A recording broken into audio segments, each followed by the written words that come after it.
வந்து ஒன்று சேவலும் ஒன்று மயிலுமாக ஆட்கொள்கின்றார்.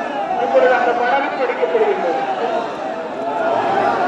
சூரபதுவன் கருத்தம் நீங்கி 1000 கோடி தூதர்களையும் இரவில் அழைத்து 1008 அண்டங்கள் சேவைகளையும் வரும்படி கண்டுகின்றார்.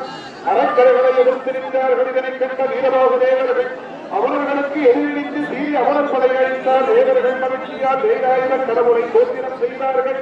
வீரபாகுதேவர் சூரனுடையதேரில் பயிற்சிகளை வீட்டை வெட்டினார். சூரன் வீரபாகுதேவரின் மார்பில் அறைய மூர்த்தையாயினார். அப்படி மூர்த்தையாயினார் ஆகாயத்தில் எறிய மூர்த்தியிலிருந்து சுப்பிரமணியத்திற்கு சேர்ந்தார். சூரபத்மன் தாயை அடைத்து இறந்தவரை எழுப்பித்து தரும்படி கேட்டார். மாயி தேவி, நீ முருகனை பாரம் என நினைக்கின்றாய். அவன் பரமசிவனுடைய மகன். நீ கடவுளை புதி என்று கூறினார். சுப்பிரமணிய கடவுள் வசுராயுதத்தை விட அது அவுணரை அழித்து கடலில் குடித்து கடவுள் கரத்தில் வந்து சேர்ந்தது.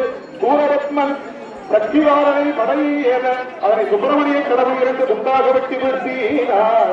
சுப்பிரமணிய கடவுள் ஞான சக்தியால் வேலாயுதத்தை எடுத்து ஏவ அதனை கண்ட சூரபத்மன் கண்டு அஞ்சி இருளும் நீங்கி சூரன் சமுத்திரத்தில் மற்ற சூரபத்மன் ஒருபகுதி மயிலாகவும் மறுபகுதி சேவல் கொடியாகவும் நின்றார். இதனை கண்ட சுப்பிரமணிய கடவுள் மயிலின் நீரேறி பிரகாசித்து நீலநிறமுள்ள மயிலின்